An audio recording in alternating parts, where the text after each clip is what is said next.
Naamusoota fuudhaaf heerumaa yookaan naamusoota nikahaa fuudhuu keetiin dura yookaan heerumuu keetiin dura nama gaarii argatuudhaaf jireenya Rabbi jaalatu jireenya gammachuu jiraatuudhaaf naamusoota tokko lama naamusoota 25 kanneen beekteetiin hordofuun dirqamaa fi barbaachisaadha. Sagantaa imala jaalalaa har'a kutaa 9ffaa keessatti naamusoota nikahaa 25 wajjin ilaalla. Hamma xumuraatti Video kana mallattoo laayikii san tuquudhaan YouTube kana subscribe gochuudhaan nu hordofaa.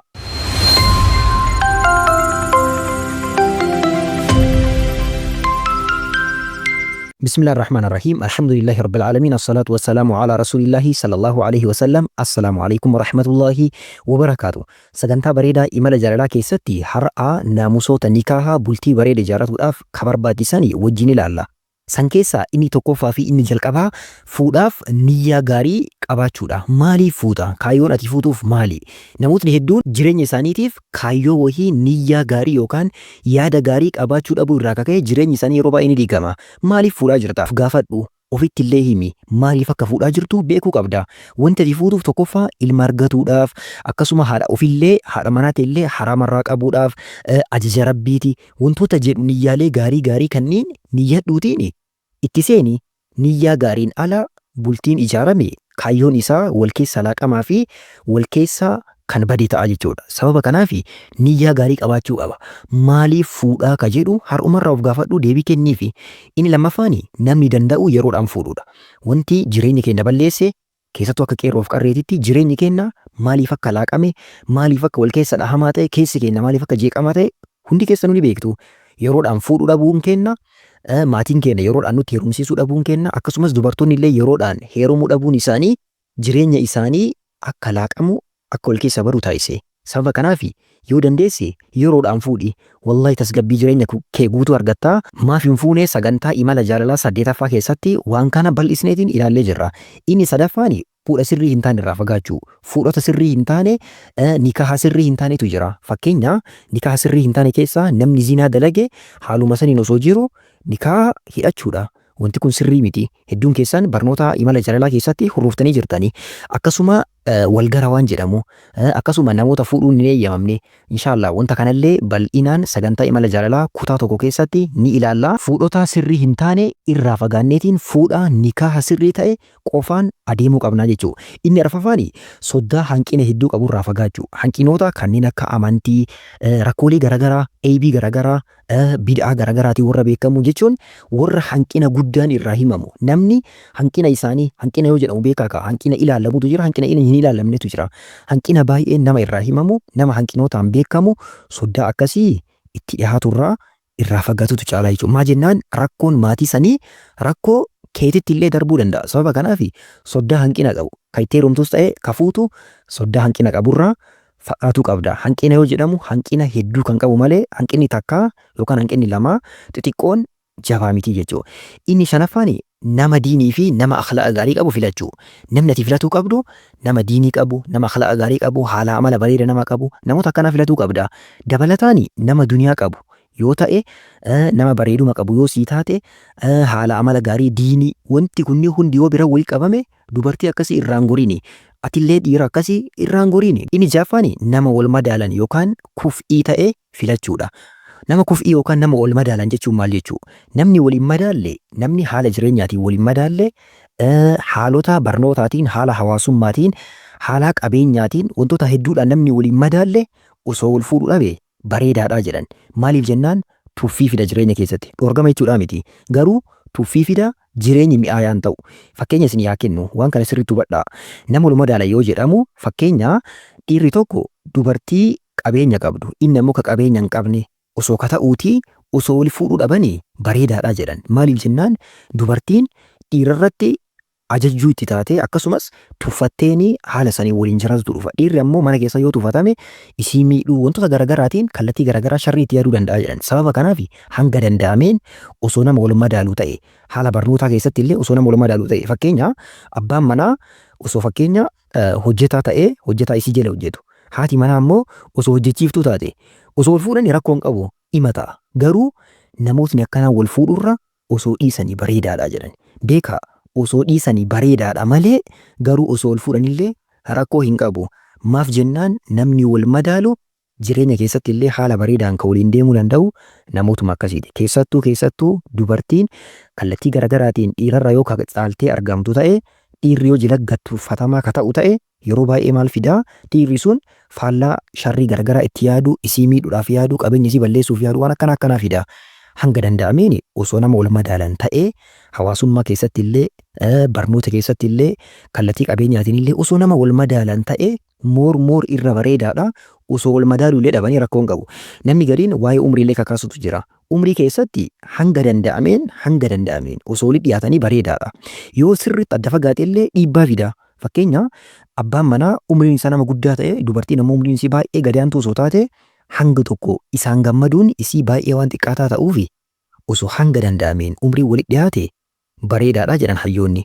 Inni torbaffaan shamarri naamusaan dhiirri akka fuudhu gaafachuu ni dandeessi. Fakkeenya dubartiin takka dhiira tokko na fuudhuu dandeettaa jettee yookaan sitti heerumuu barbaada haadha manaatiin na godhachuu dandeettaa jettee gaafachuu dandeessi. Noormaaliidha kuni naamusa cabsuu miti yookaan bilginnaa miti. Bilginnaan maali?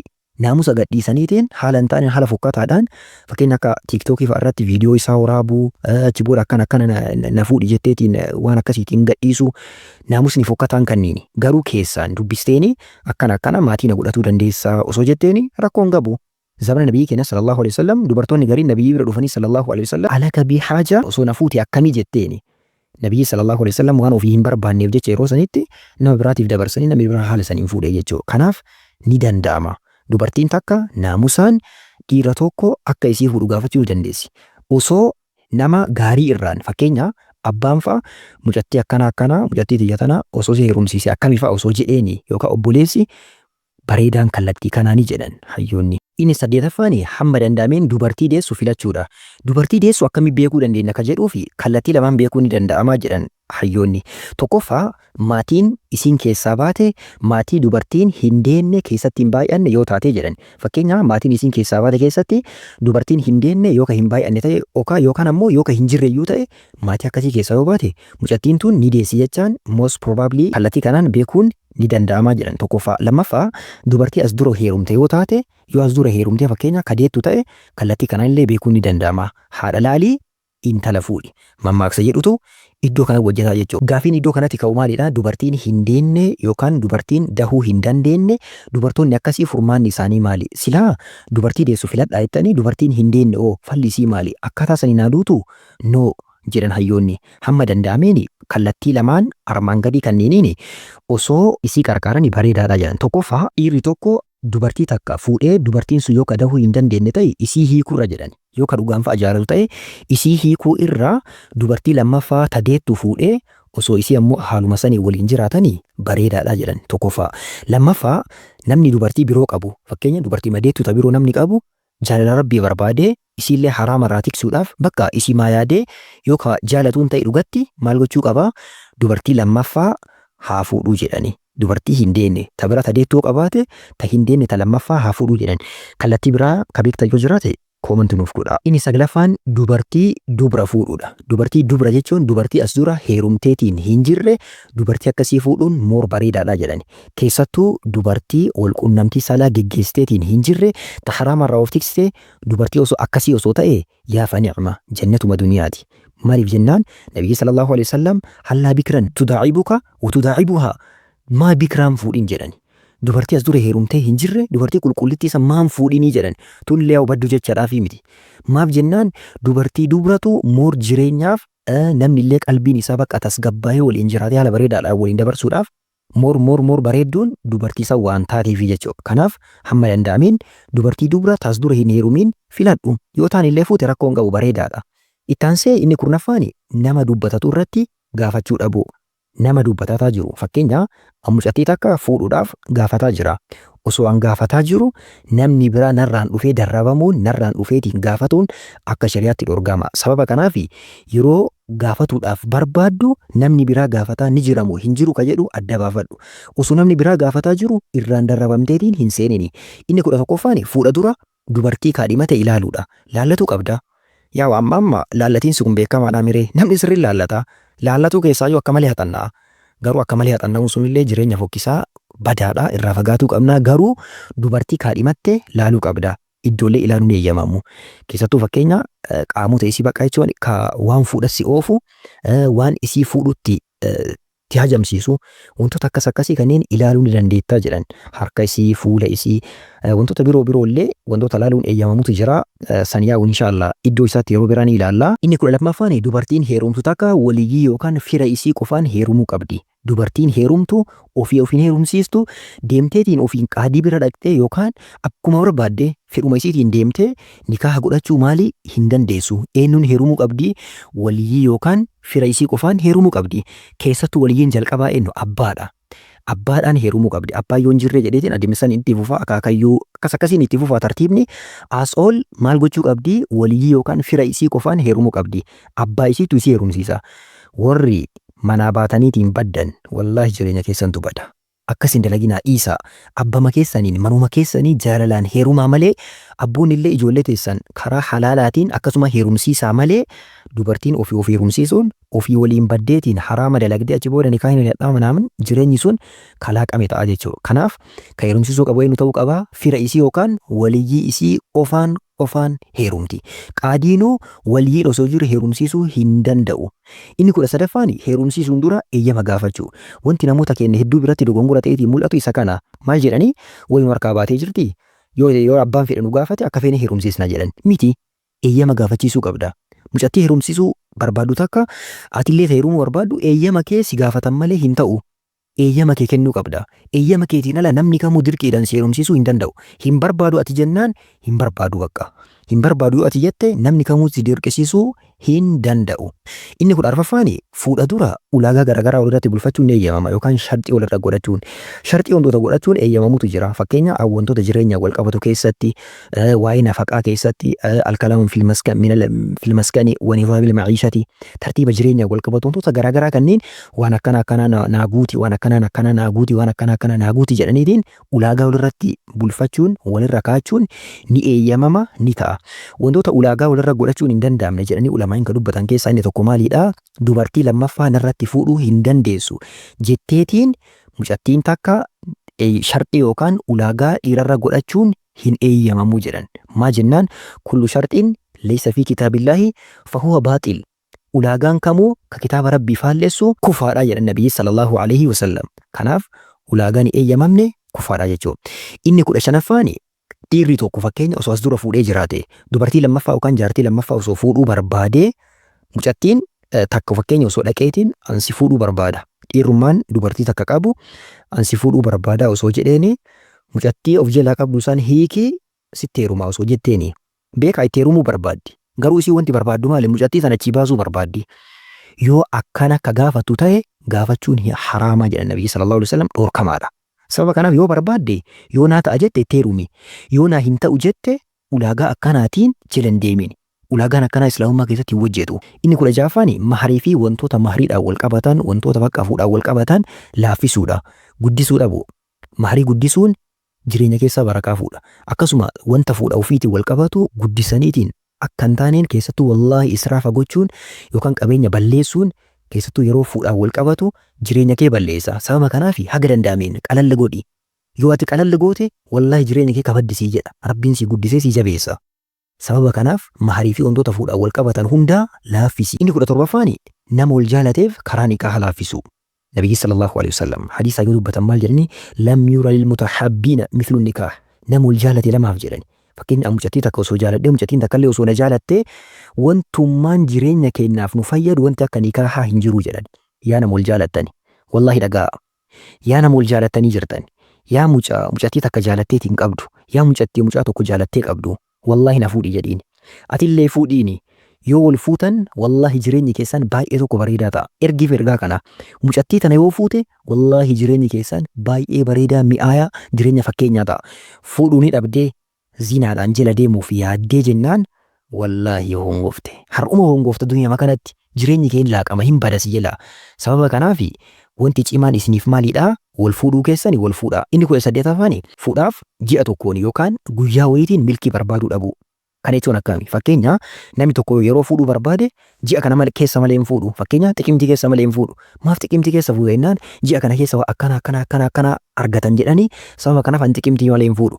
barakaa wayiitu ji'a san keessa jira jettee yoo ji'a wayii irra qabatu ta'e takki ammoo guyyaa wayii fakkeenya guyyaa sanbataa malee hin fuudhu. Guyyaa sanbataa yoo hin ta'in haraamaan hin fuudhu.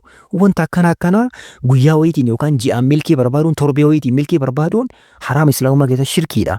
Kanaaf waan hin taanetti of hin galchini. Inni 19ffaan nikaaha beeksisuu fi mul'isuudha. Namni fuudhe namni nikaaha godhate nikaaha isaa san mul'isuu qaba beeksisuu qaba. Mul'isuu yoo jedhamu TikTok irra ol baasiitiin haadha manaa ta'e yeroo nikaaha godhattu nyaata nyaattu bakka jireenya kee guutuu mul'isechaa miti. Sun jireenya kee keessaa barakaa balleessa. Garuu maali namootuma naannoo kee jiraatu ollama kee namoota bakka waan kana beekuu qaban fira kee maatii kee hiriyoota kee namoota akkanaa kanneen beeksisee mul'isuu qabda. Dhoksiteetiin akka nama hatee akka nama zinaa dalagaa jiruutti dhoksuu hin qabdu mana keessa ol galchuu hin qabdu.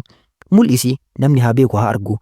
Utoota itti mul'isan keessaa tokko maali fakkeenya duffii yookaan dibbee fa'aa dhahuu fakkeenya dubartiiwwan akkas akkasiitiin taphatu wantoota akkas akkasiitiin mul'isuun barbaachisaadha. Inni 20ffaan waliimaa yookaan diggisii gochuu hanga danda'aniin. Waliimaa yookaan diggisiin waan bareedaadha waan jaalatamaadha hanga danda'aniin humnaa ol osoo of hin miidhin osoo jireenya ofafoo irratti dhiibbaa hin geessin amma namoonni gariin maal godhan keeriitii keessa seenanii wallahi namoota qopheessantu jira. Sirrii mituun akkanaa nikaaha erga godhattee waliimaa yookaan diggisii xiqqeessiteetiin hamma xiqqaadhaan bakka jechuun osoo of hin miidhin keessummaa keellee akkaataatti kabajjeetiin galchuu dandeettutti haala bareedaadhaan diggisii yookaan waliimaa gochuu qabda. Sunnaa jaalatamaadha. Keessattuu bareedaan guyyaa kamii erga fuute booda guyyaa ittaanu osoo gootee moorirra bareedaadha. Inni 21ffaan du'aa yoo irra ol fuudheef gochuudha. Du'aa yoo irra ol fuudheef akkamitti godhanii baarakallahu lakumaa wa baaraka alaykumaa wa jama'a baynakumaa fi khayr jedhaniitiin du'aa godhaniif. Akkaataa kanaan du'aa isaanii gochuudha. Inni 22ffaan kennaa warra ol fuudhuuf kennuudha.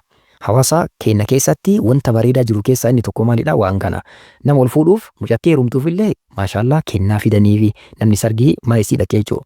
Mucaaf illee fakkeenya naannoo keenya dhoofsisa jedhanii wantoota garaagaraatu jira haala akkanaatiin kennaa walii kennanii waan namatti toluudha. Kennaa walii kennaa wal jajjabeessaa mucaan illee akka jabaatu mooraalee akka godhatu taasisaa mucattii illee akkasumaan jabeessaatiin kallattii kanaan jabeessuu barbaachisa. Inni 23ffaan haadha manaa gaarii akka taatuuf kadhachuu. Ati ka fuudhaa jirtu mucattii tana amma bakka jechuun fedhii yeroo nu jirutti nutti mul'atu wanti akkanaa garuu du'aa kadhatuu qabda. Fedhii bichila sammuun kee dhimma fedhii bichaa keessa raatuu hin qabu. Kadhatuu qabda haadha manaa tiyya tana yaa rabbi haadha manaa gaarii naa taasisi. Nikaahuma ta godhatte tana gaarii naa taasisi. Fakkeenya inshaallah kutaa ittaanu keessatti halkan jalqabaa waan jedhu keessa ni ilaalla. Fuutee erga galtee fa'aa booda maal gochuu qabda? Du'aa'ii isimayyuu qabdee du'aa'ii irra godhuu qabda. Bismillahirrahmanirrahiim jettee du'aa'ii godhuufii qabda. Inshaallah ni ilaalla. Inni 24ffaan dubartii dubra taate bira guyyaa 7 turuu. Ta dura heerumtee jirtu bira ammoo guyyaa 3 turuudha. Kana jechuun akkami? Fakkeenya dhiirri tokko fuudhee yoo jiraate dubartii dubra taate yookaan taas dura heerumtee hin jirre maal ta'uu qaba? Guyyaa 7 bira turuu qaba. Dubartii as dura heerumtee jirtu bira ammoo guyyaa 3 bira turuu qaba. Biraa deemuu hin qabu jechuudha. Guyyoota haganaa biraa deemuu hin qabu. Biyaas torbee akkattiidhaaf dubartii dubra bira tureetiin waliin gammadanii waliin bashannananii haala bareedaadhaan waliin dabarsuu barbaachisa. Inni 25ffaan inshaallah sagantaa ittaanu keessa ni ilaalla wanta jidduu isaaniitti argame dubbachuu dhabu bakka. Waan jidduu keessanii argame kamuu dubbatuu hin qabdani. Waan jidduu keessanii ta'e kamuu wal quunnamtii salaatiin wal qabatu ta'e waan jireenya keessanii wal qabatu baasuu hin qabdani. Inshaallah kutaa ittaanu keessa ni ilaalla sagantaa bareedaa imala jaalalaa kutaa 10ffaa sagantaa mi'aa ta'e tokko walitti dhufnaa rabbi waliin nu haa deebisu. Barnoota dabalataatiif kallattiilee armaan gadii kanneen hordofuu dandeessan. Assalaamu alaikum warahmatullahi wabarakaatuh.